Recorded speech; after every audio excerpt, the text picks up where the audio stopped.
Hello, knowledge seekers.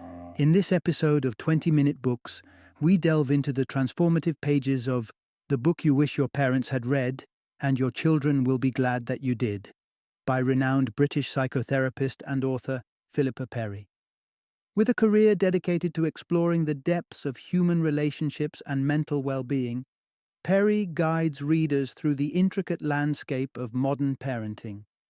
Her alternative approach to raising children emphasizes emotional intelligence and caters to the evolving dynamics of contemporary families. This book is a powerful resource for any parent aspiring to nurture a healthy, happy childhood for their children. It's equally enlightening for expectant parents who are eager to embrace parenting with insight and grace. Even if you're on a journey to heal and understand your own childhood, this book offers the empathetic wisdom that could have been a balm for your younger self.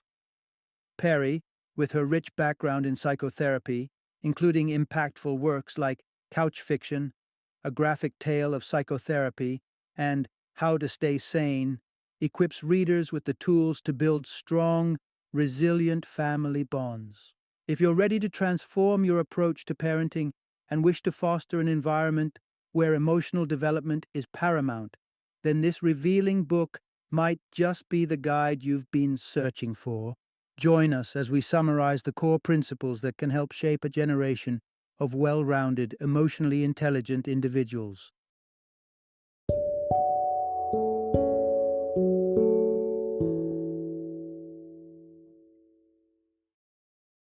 The Book You Wish Your Parents Had Read, and Your Children Will Be Glad That You Did. Sound parenting advice based on psychology.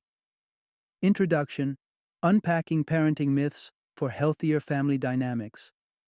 Imagine a world where your childhood experiences shape not just your memories, but the very approach you take to raising your own children.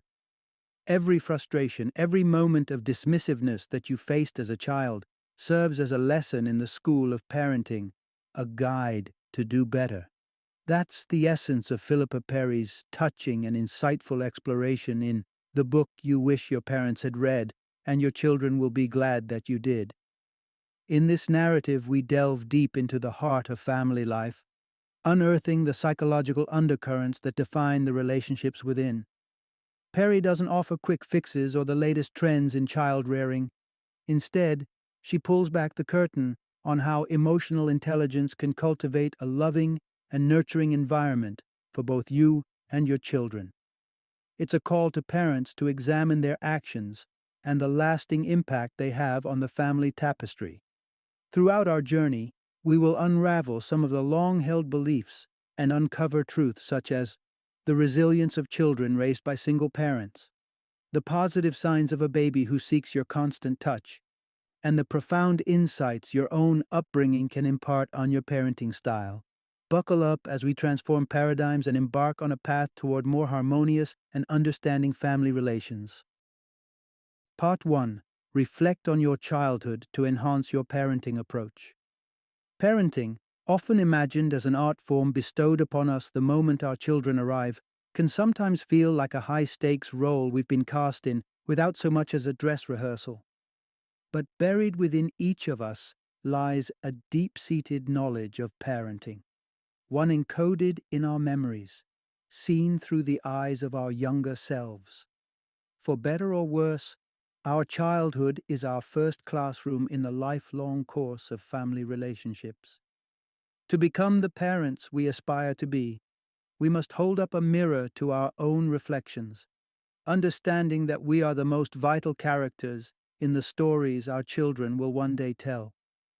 It's not enough to simply react to our children's actions. We must pause and consider the roots of our own responses. Take, for example, the case of Oscar, who experienced a surge of irritation towards his young son's seemingly careless dining habits. With some introspection, Oscar traced the source of his ire back to his own childhood, where food mishaps were met with harsh reprimands. He realized that his reactions were less about his son's behavior and more about his past, and that recognition opened the door to change.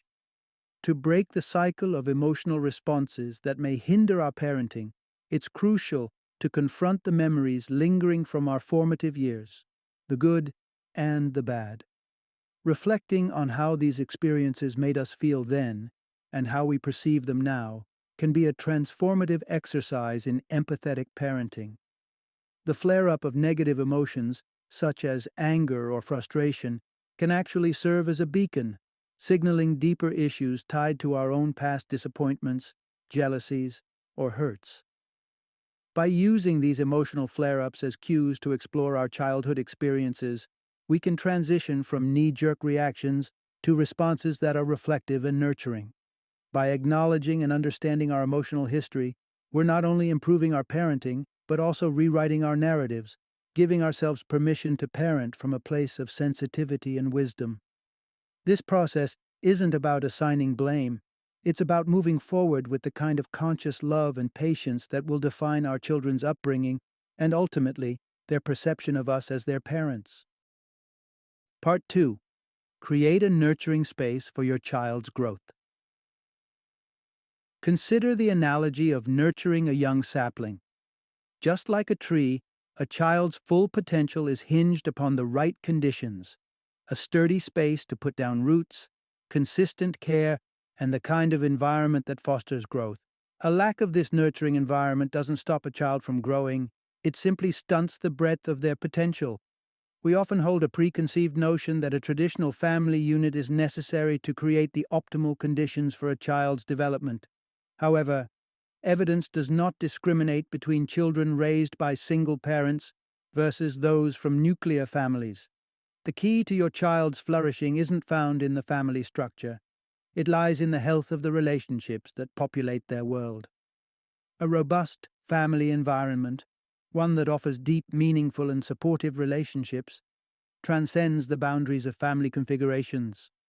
These early connections, be they with parents, extended family, or friends, will shape a child's self-perception and the way they navigate the outside world. For single parents, this means the relationship you maintain with your former partner can significantly affect your child. It's fundamental to speak of your co-parent with respect. Focusing on their strengths as how you perceive them becomes intertwined with your child's self-identity.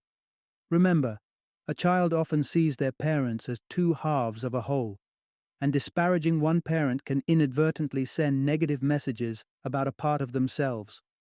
Moreover, it's not just about the relationships we create, but how we manage conflicts within them.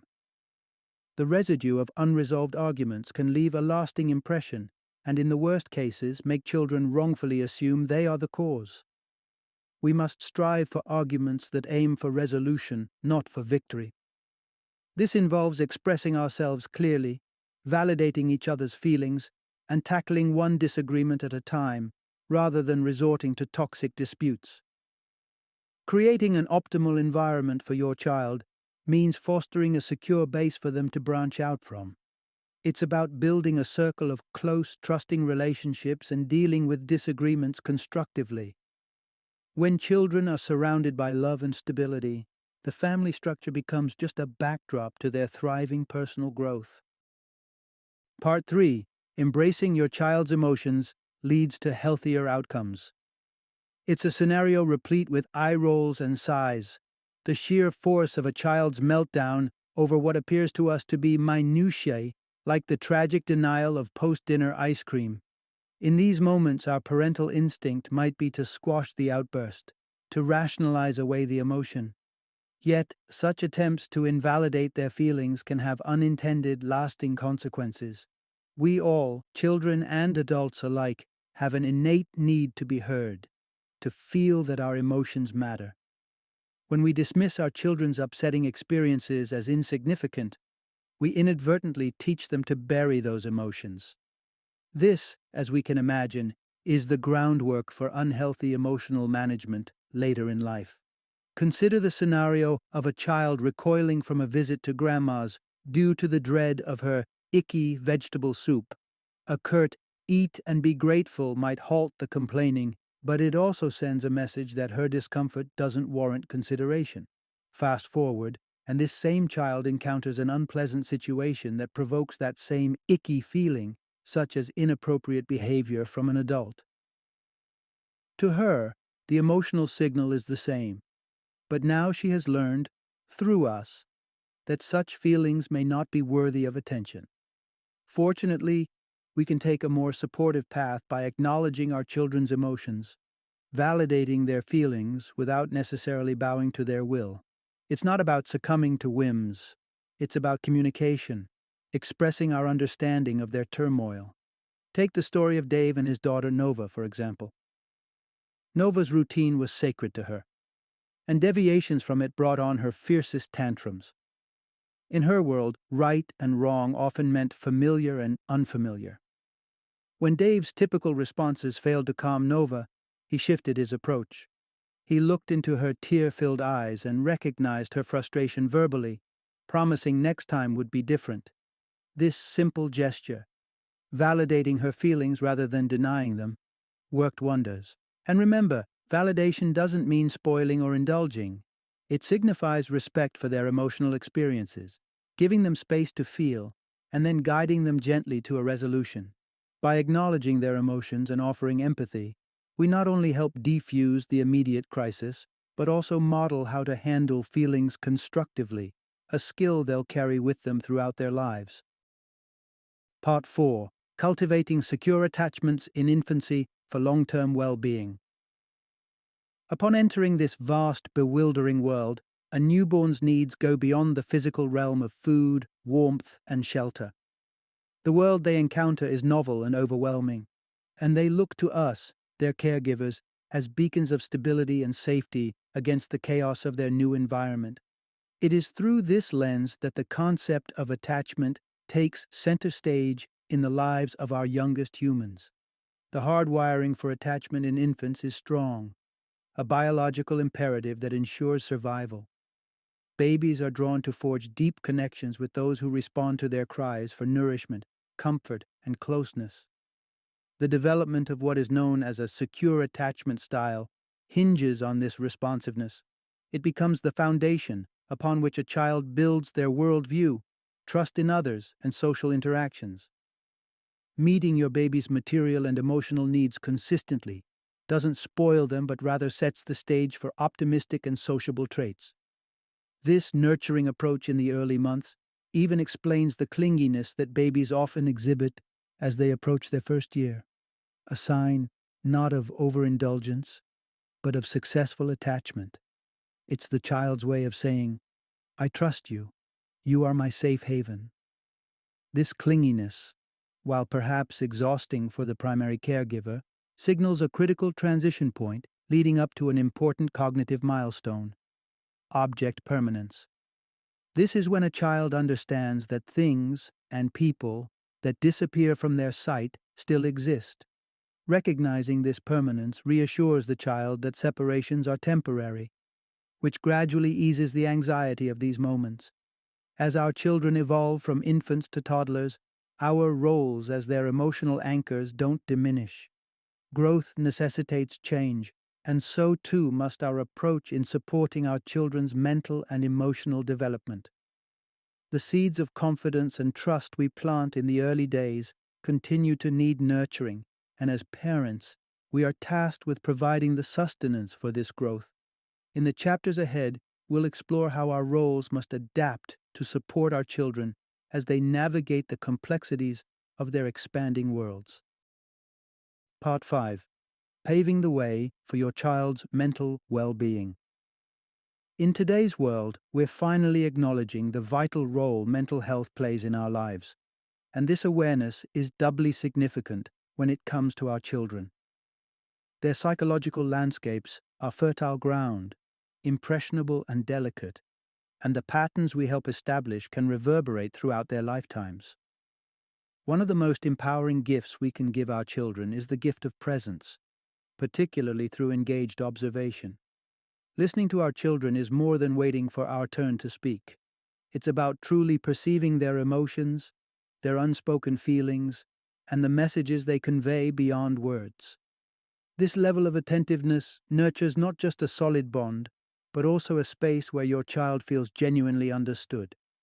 In an era where smartphones command an increasing share of our attention, we must be mindful of their usage around our young ones.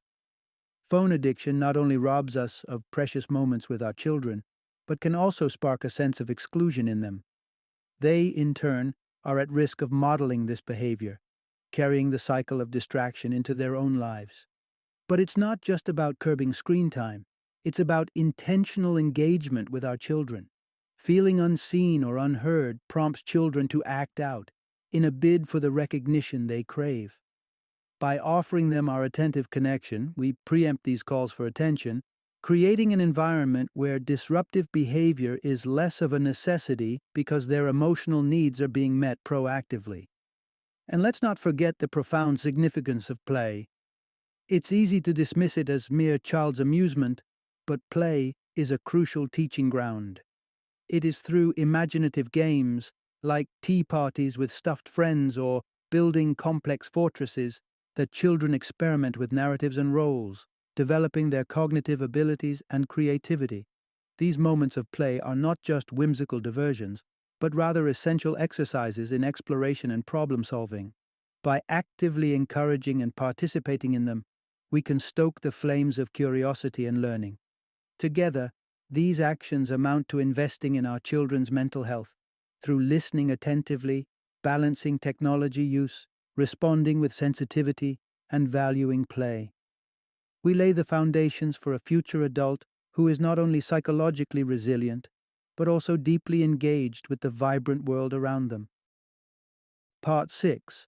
Combating Willpower. Conflicts with Empathetic Parenting. It's a narrative many of us are familiar with.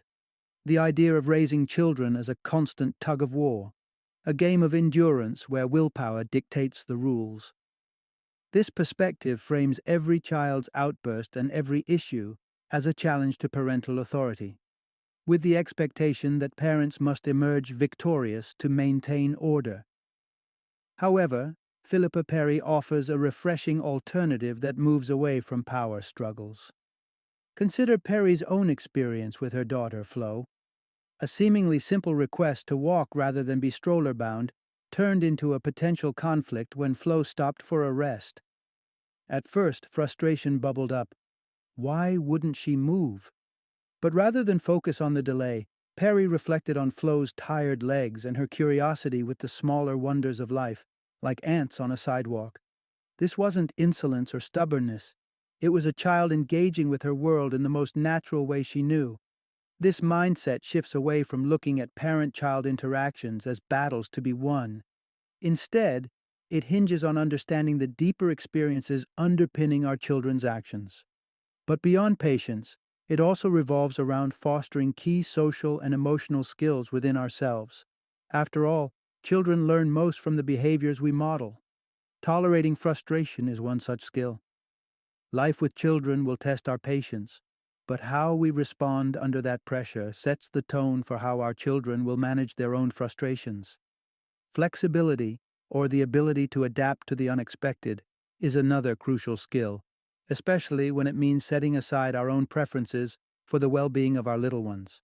We should also hone our problem-solving capabilities, anticipating and addressing potential conflicts before they escalate.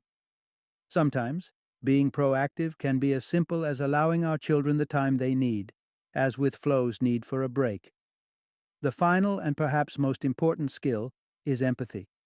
Empathy enables us to connect with our children, appreciate their perspectives and feelings, and respond accordingly. In understanding Flo's perspective, Perry avoided unnecessary conflict and fostered a moment of learning instead.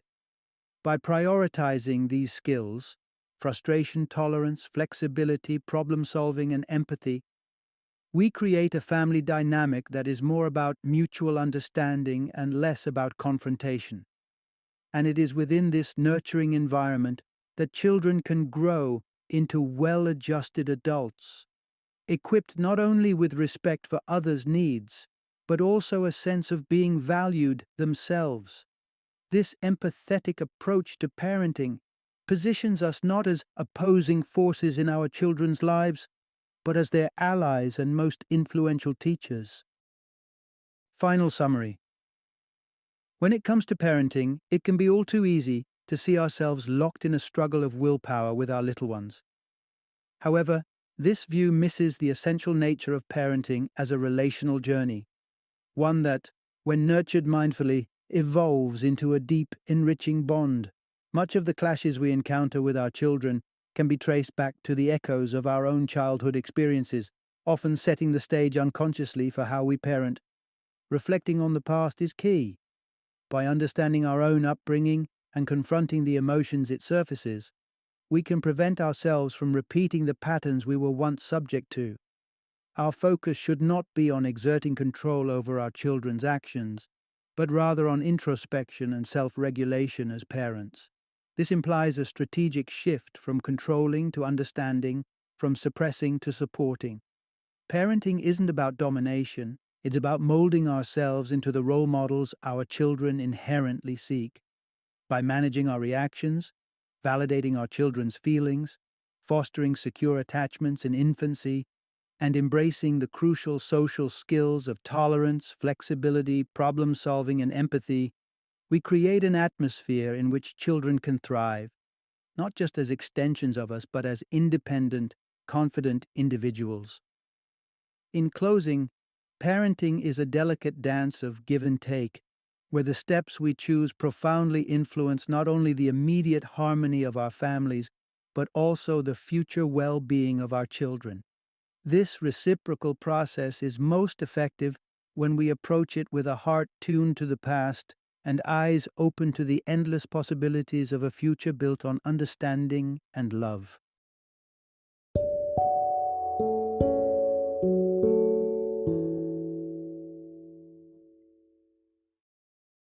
Thank you for joining me today on this journey of learning and discovery as we explored the insights of another thought-provoking book in our growing library of knowledge. If you've enjoyed our time together, please take a moment to follow our podcast, give us a 5-star rating, and share 20-minute books with other knowledge seekers. Your support truly means a lot. Don't forget to join me again in the next episode, where we will delve into another enriching book. Until then, happy reading and happy listening.